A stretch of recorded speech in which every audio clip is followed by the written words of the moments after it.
el mismo desenfreno de disolución y os ultrajan. Pero ellos darán cuenta al que está preparado para juzgar a los vivos y a los muertos, porque por esto también ha sido predicado el Evangelio a los muertos, para que sean juzgados en carne según los hombres, pero vivan en espíritu según Dios. Amén. Amén. Oremos. Padre Celestial, gracias porque podemos ir a tu presencia en cualquier momento. Gracias, Señor, porque nos hablas a través de tu palabra, porque a través de ella tú muestras la voluntad para el hombre. Háblanos ahora, porque tus siervos oímos. En el nombre de Jesús pedimos esto. Amén, amén, amén. Bien. El título de esta enseñanza en general es ¿quién es tu ejemplo?, que se divide en tres temas. Tres temas que vamos a ver lo que es la voluntad de Dios. Primeramente, el de hoy es vivir en la voluntad de Dios. El segundo, que va a ser posteriormente, sirve en la iglesia. Y el último, alégrate en el sufrimiento. A través del Nuevo Testamento, leemos acerca de una vida transformada, que viene de una conversión genuina. Cuando Dios perdona completamente los pecados de nuestra vida anterior, cuando la justicia de Cristo es acreditada a nuestra cuenta y el Espíritu de Dios toma residencia en nuestros corazones, dice que las cosas viejas pasaron y todo aquí son hechas nuevas, tal como lo leemos y lo dice Pablo en segunda carta de Corintios 5:17. De modo que si alguno está en Cristo, nueva criatura es, las cosas viejas pasaron, he aquí todas son hechas nuevas. En este capítulo de primera de Pedro 4, se nos enseña todo lo que tuvo que sufrir nuestro Señor Jesucristo. Y esto nos indica a nosotros que también debemos estar preparados para sufrir. Hemos tenido suficiente tiempo para pecar. Ahora es tiempo de parar y de vivir para nuestro Señor. El fin se acerca. Así tenemos que hacer bien las cosas entonces, para que Dios a través nuestro sea alabado. Y nosotros, hoy, los que somos sus hijos, el Hijo del Dios viviente, sufriremos también por hacer el bien. Y cuando lo hacemos, debemos encomendar nuestras vidas al Señor y seguir haciendo el bien a quien podamos. Hoy quiero comenzar como introducción de este mensaje con el siguiente relato. Probablemente, a lo mejor usted nunca ha escuchado hablar de Aida Skripkinova. Ella nació en 1941 en San Petersburgo, cuando los rusos estaban luchando por liberarse del ejército alemán, que los había invadido. El enemigo fue eventualmente expulsado, pero muchas décadas posteriores no hubo una verdadera libertad en su patria. En el año 1961, Aida aceptó a Jesucristo como su Señor. Ella tenía solo 19 años. Llena de su nueva fe, tuvo el deseo de compartir su fe con otros. Así que Aida compró muchas tarjetas que tenían una linda foto. Por un lado y por otro lado, ella escribió un poema. Y el poema expresaba la necesidad de la gente de encontrar a Dios. Así que con tales tarjetas en mano, Aida se paró en la calle principal de San Petersburgo y comenzó a entregarlas a la gente que pasaba por el sector. Evidentemente la arrestaron. Fue juzgada en una corte comunista y exiliada a San Petersburgo. Y Aida perdió su trabajo como asistente de laboratorio. Años después, nuevamente fue arrestada y enviada a un campo de trabajo forzoso. No se sabe si Aida Skripnikova habría leído primera de Pedro 4, pero ella obedeció a la intuición de su corazón. En medio de la persecución constante, ella compartió el mensaje de Jesucristo, a pesar del costo que significaba para su vida. Y al hacerlo, ella tuvo que vivir las persecuciones del que habla en primera de Pedro 4. Oremos ahora. También, en este capítulo de la Biblia, Pedro deja claro que cuando la vida se nos presenta fácil, existe un peligro de pensar que cada bendición que recibimos, nosotros la merecemos. Por lo que podemos llegar a no valorar nuestra vida como debiéramos. Dios permite que sus hijos sufran para guardarnos del pecado y para enseñarnos el valor apropiado de la vida. Con frecuencia oímos a jóvenes decir que han tomado una u otra decisión a fin de encontrar una nueva dirección para su vida.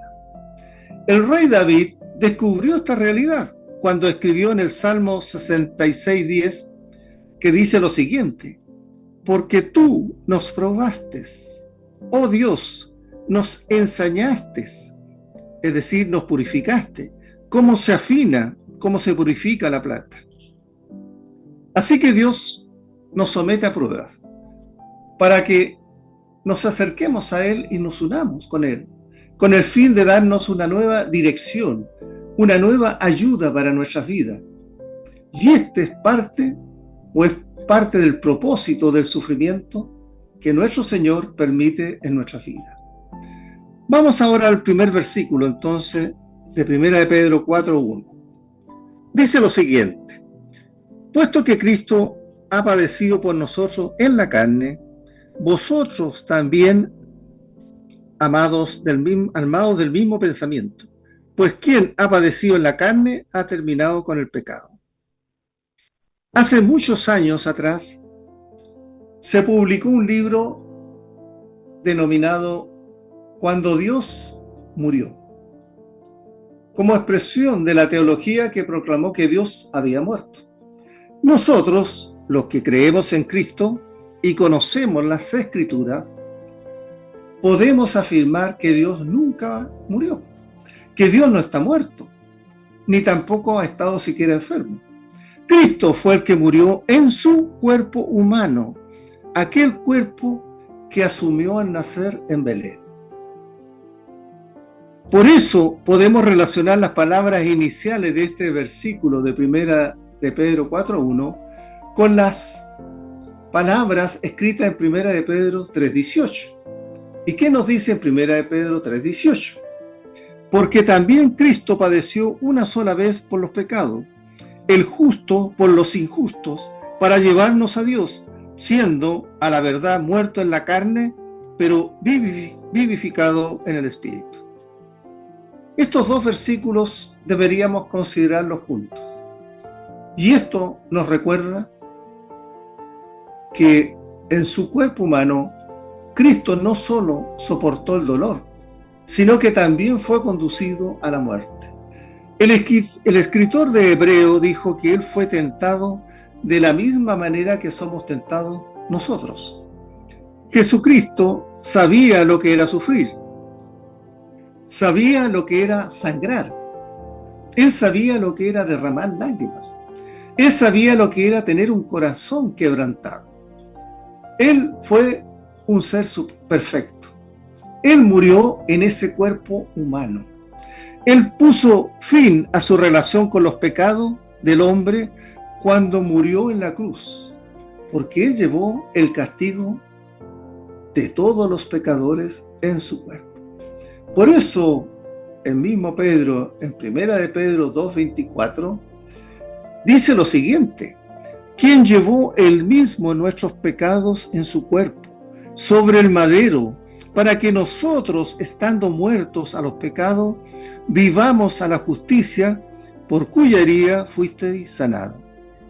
Lo que dice Pedro es que fue en su muerte y en su cuerpo que Cristo pagó el castigo por los pecados del hombre.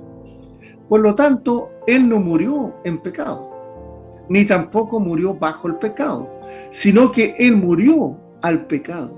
Él ocupó su lugar y mi lugar en la cruz. Él pagó el castigo, el precio por todos nuestros pecados. Cuando Jesucristo regresó de los muertos, lo hizo con un cuerpo glorificado. El Espíritu hizo que volviera a la vida, como se nos dice en 1 de Pedro 3:18, que ya hemos leído.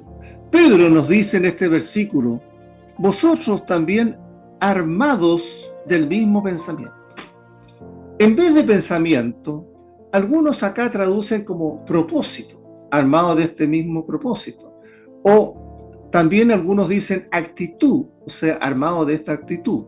Otros hablan de resolución. Pero lo que aquí se sugiere es un pensamiento que conduce a una resolución. De esto habló el apóstol Pablo en Filipenses 2:5. Haya pues en vosotros este sentir que hubo también en Cristo Jesús. Y el apóstol continuó diciendo en el versículo 1b, pues quien ha padecido en la carne ha terminado con el pecado. La palabra terminado viene de término, que es pauo, que en voz activa significa cesar. Es una palabra también usada en 1 Corintios 13:8, cuando Pablo dijo que las lenguas cesarían. En este versículo, pauo se encuentra en una voz media o pasiva. Por lo tanto, el Dr. Taylor, en su léxico del Nuevo Testamento, traduce literalmente la frase de manera que quedaría así: quien ha padecido en el cuerpo ha sido librado del pecado. Si usted ha padecido en su cuerpo, ha sufrido en su cuerpo, usted ha sido para ser librado del pecado. ¿Qué nos quiso decir entonces el apóstol Pedro con esto? ¿Tendríamos que decir que Dios utilizará el sufrimiento para guardarnos del pecado? Muchos hemos pasado por experiencia a través de nuestra vida y el sufrimiento nos ha guardado del pecado. Pero Pedro está diciendo aquí algo mucho más grande todavía. El apóstol estaba diciendo que hemos sido librados del pecado gracias al sufrimiento en nuestra vida. El doctor Griffith Thomas dice que este solo versículo 1, 1 de Pedro 4:1, resume todo lo que Pablo habla en Romanos 6.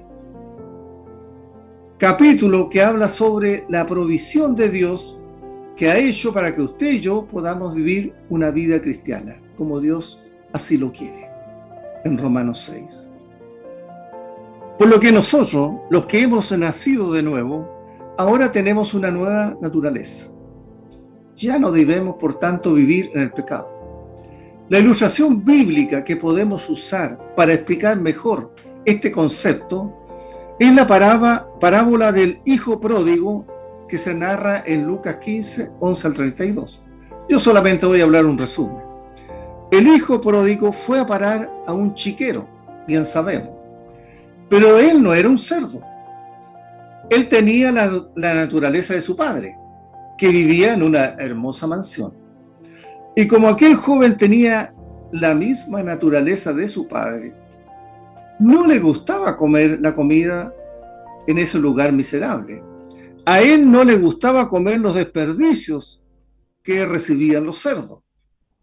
Él estaba acostumbrado a comer manjares exquisitos, sentado a una mesa servida con limpieza.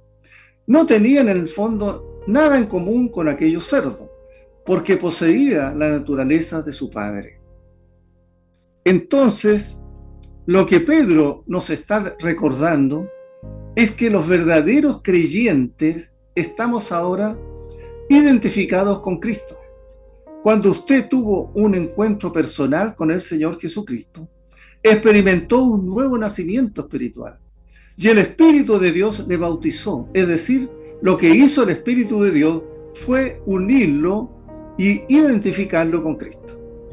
También es necesario decir que generalmente nosotros ponemos mucho énfasis en la seguridad de salvación del creyente, restándole demasiado o poniéndole mucha importancia. Pero debemos tener siempre presente y recordar que existe una doctrina que ha sido mayormente olvidada, y me refiero a la doctrina de la santidad. Doctrina que nos recuerda que los que somos creyentes en Cristo deberíamos vivir continuamente, cada día, en una vida santa para con Dios.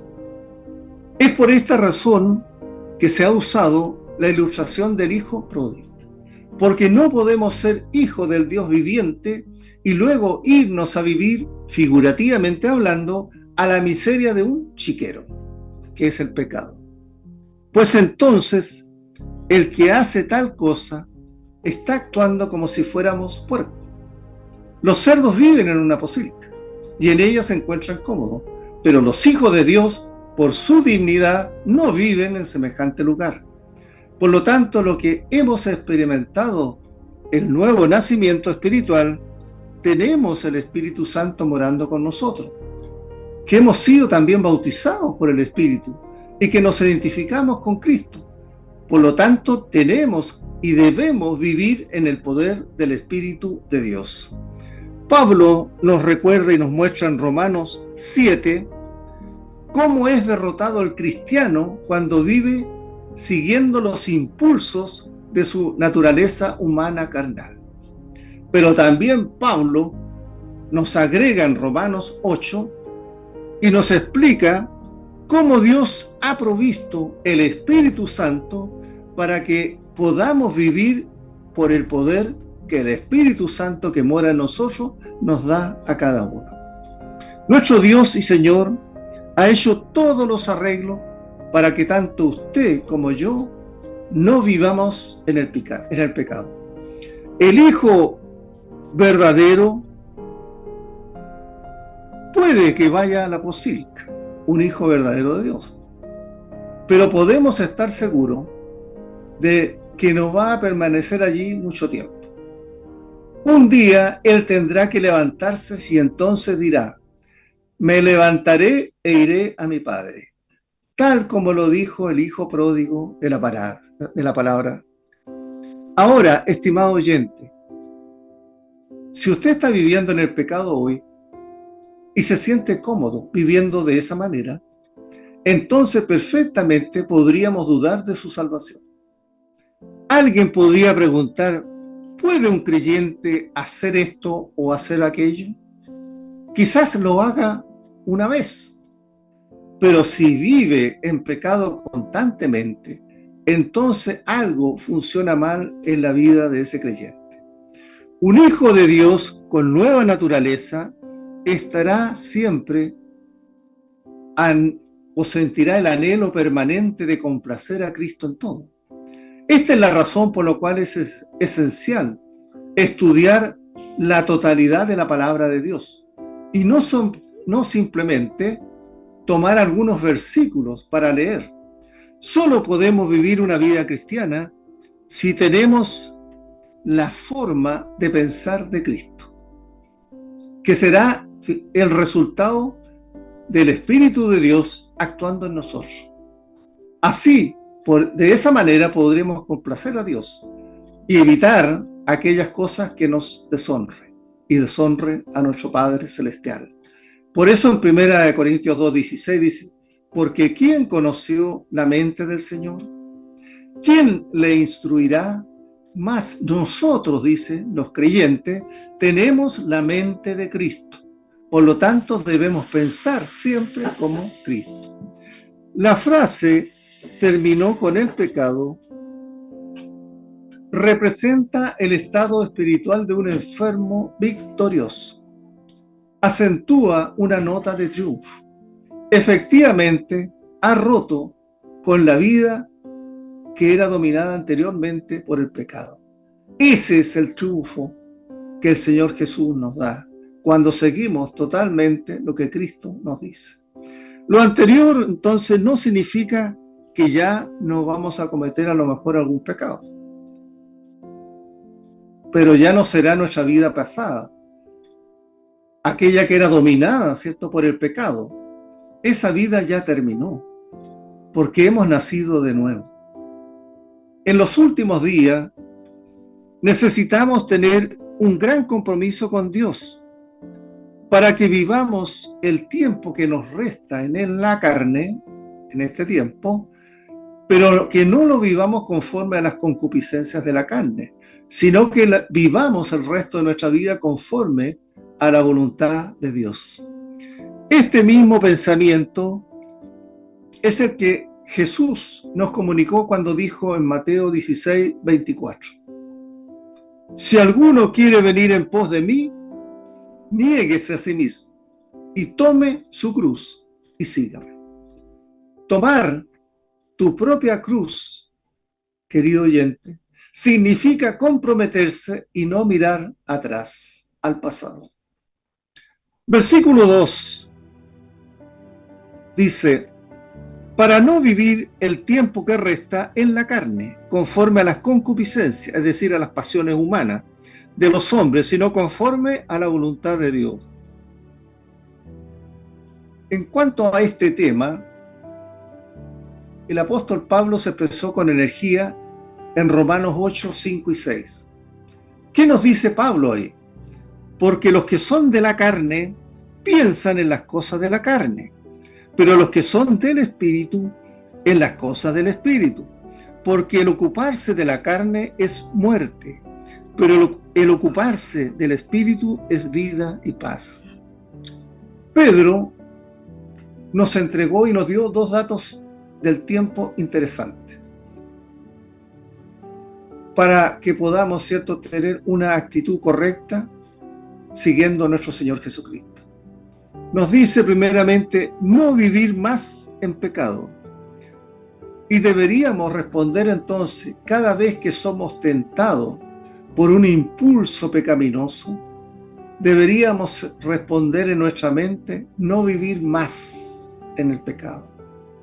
Y lo segundo que Pedro nos ofrece es meditar profundamente cómo vivir el tiempo que nos resta en esta vida, los días que nos quedan en esta tierra, cómo podemos vivir ese tiempo para nuestro Señor, para nuestro Dios.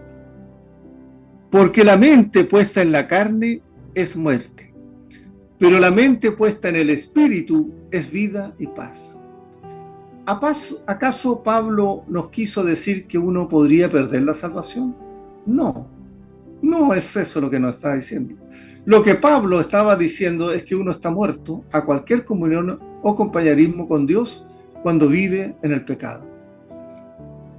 El apóstol Juan, en 1 de Juan 1:6, escribió lo siguiente: si decimos que tenemos comunión con Él y andamos en tinieblas, mentimos y no practicamos la verdad. Nadie puede vivir en el pecado y tener simultáneamente comunión o relación de compañerismo con nuestro Dios. El pecado es el que hoy mantiene alejada a las personas de la palabra de Dios. Bien sabemos que los cristianos somos minoría, y consciente entonces de que somos una minoría, al estudiar las páginas de la Biblia, tal como lo estamos haciendo en este momento, creemos estar dirigiéndonos a una minoría, a un remanente fiel. Muchos creyentes en la actualidad están tratando de encontrar algún atajo para vivir la vida cristiana como les parezca a ellos, pero tal atajo no existe.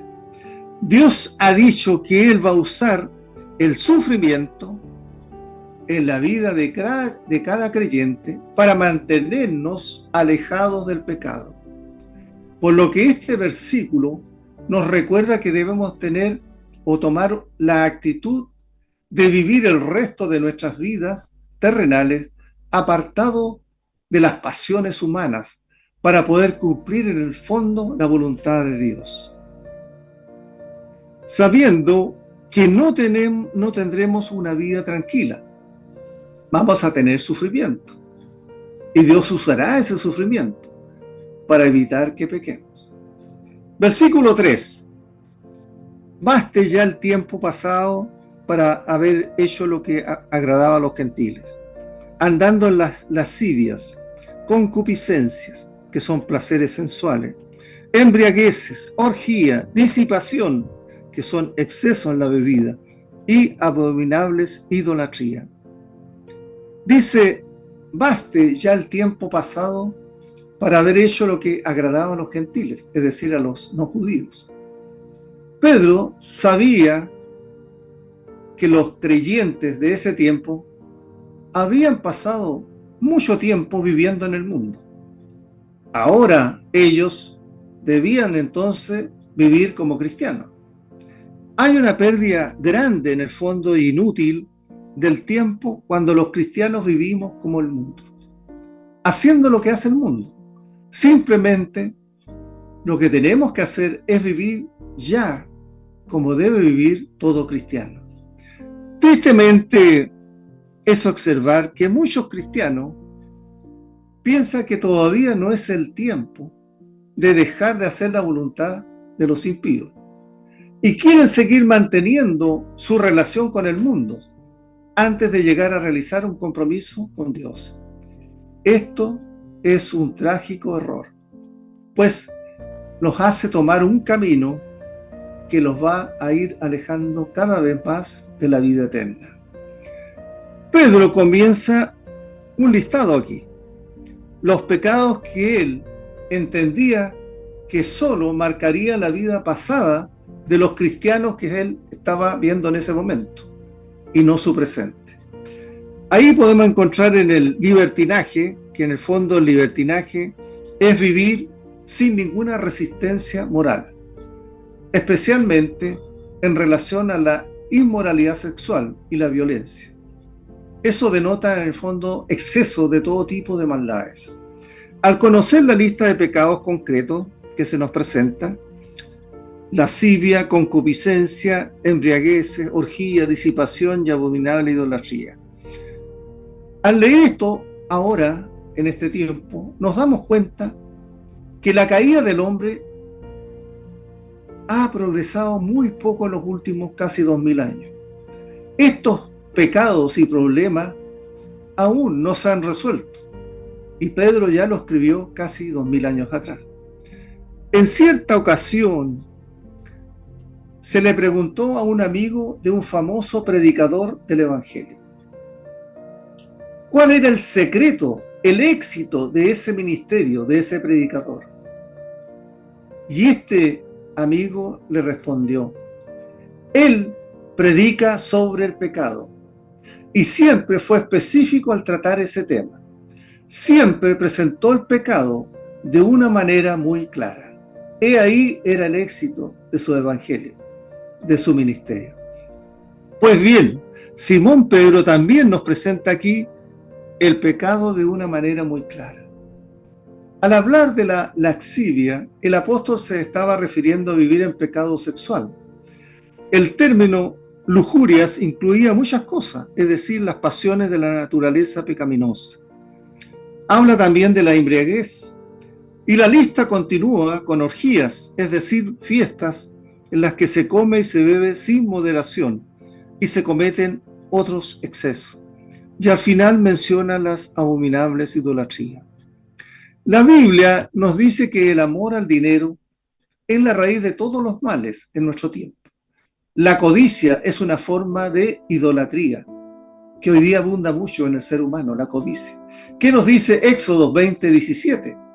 Hablando de los 10 mandamientos, cuando Dios lo entregó a Moisés. Dice, no codiciarás la casa de tu prójimo, no codiciarás la mujer de tu prójimo, ni su siervo, ni su criada, ni su buey, ni su asno, ni cosa alguna de tu prójimo.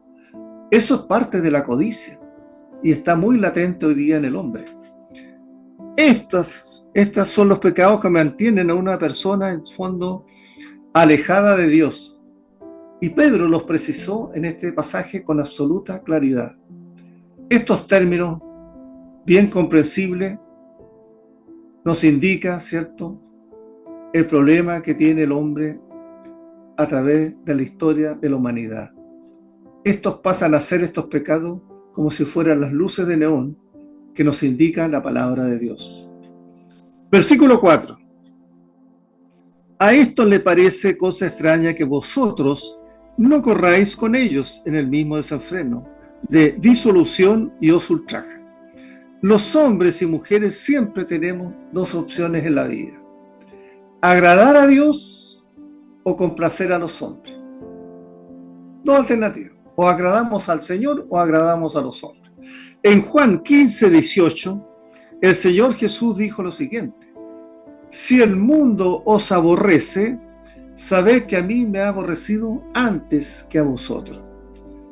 Así que hay que tener en cuenta, si las personas que sostienen los valores de este mundo hoy no lo odian a usted, no lo desprecian, no lo ignoran, entonces hay algo que en usted está funcionando mal. Porque de acuerdo a la experiencia de muchos de los que han llegado a los pies de Cristo, y entre eso me incluyo yo, poco tiempo después han comenzado a retirarse de ciertas prácticas que antes hacían y de ciertas actitudes que antes formaban parte de su vida normal. Y cuando un cristiano, al poner en práctica sus convicciones espirituales, pasa en el fondo a ser una persona poco popular. Por el contrario, ¿cierto?, pasa a ser impopular. ¿Por qué? Porque usted ya no es del agrado de la mayoría.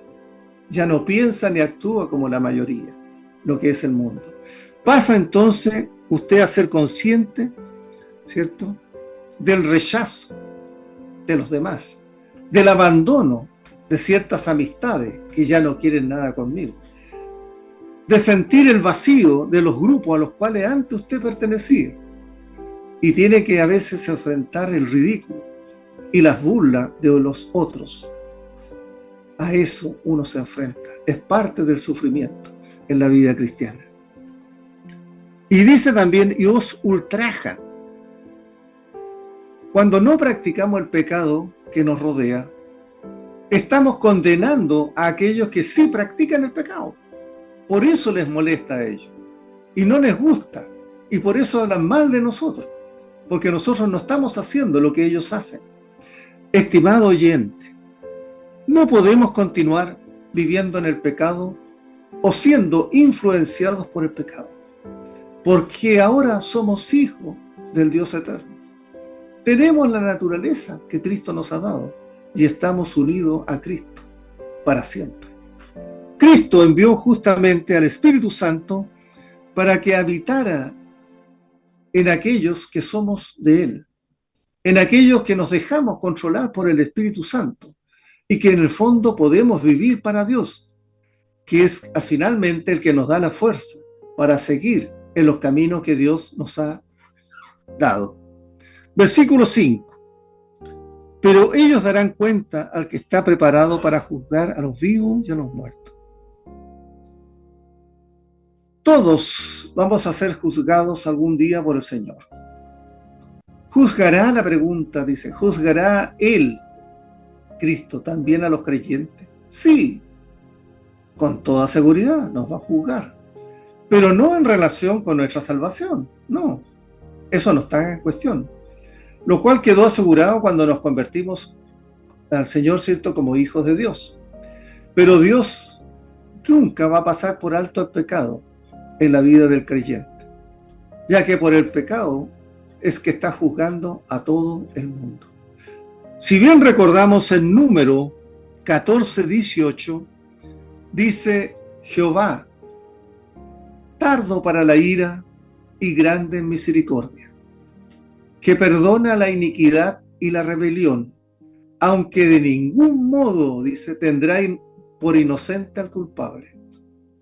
También Nahum 1:3 dice: y no tendrá por inocente al culpable.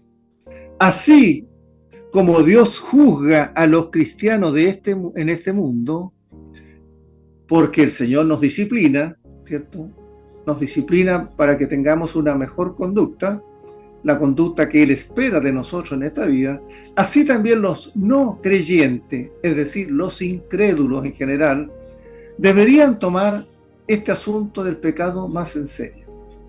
El no creyente ya ha sido advertido de que un día el Señor va a juzgarlos, va a venir a juzgarlo a todos.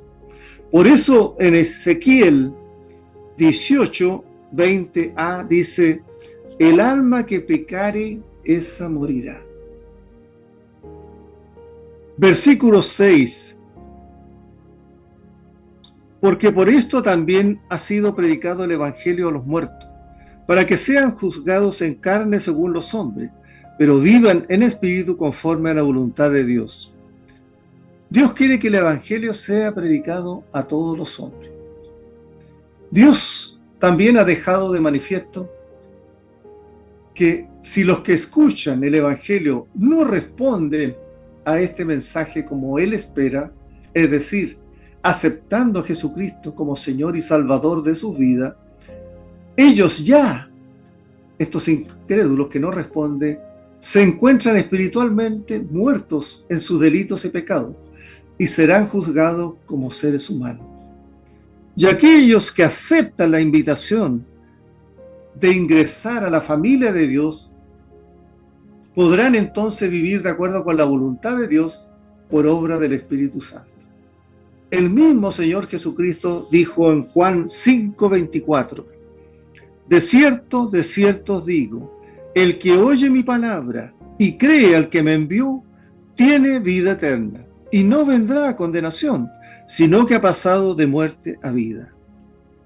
También el mismo Señor Jesucristo, en otra ocasión, cuando fue a la muerte de Lázaro, dijo en Juan 11, 25 y 26: yo soy la resurrección y la vida. El que cree en mí, aunque esté muerto, vivirá. Y todo aquel que vive y cree en mí, no morirá eternamente. ¿Crees esto? Así que, frente a Dios, usted, si no conoce a Cristo como Señor y Salvador de su vida, está muerto espiritualmente en delitos y pecados. El apóstol Pablo también dijo en Efesios 2:1: Él os dio vida a vosotros, cuando estabais muertos en vuestros delitos y pecados. Aquí se muestra una muerte espiritual.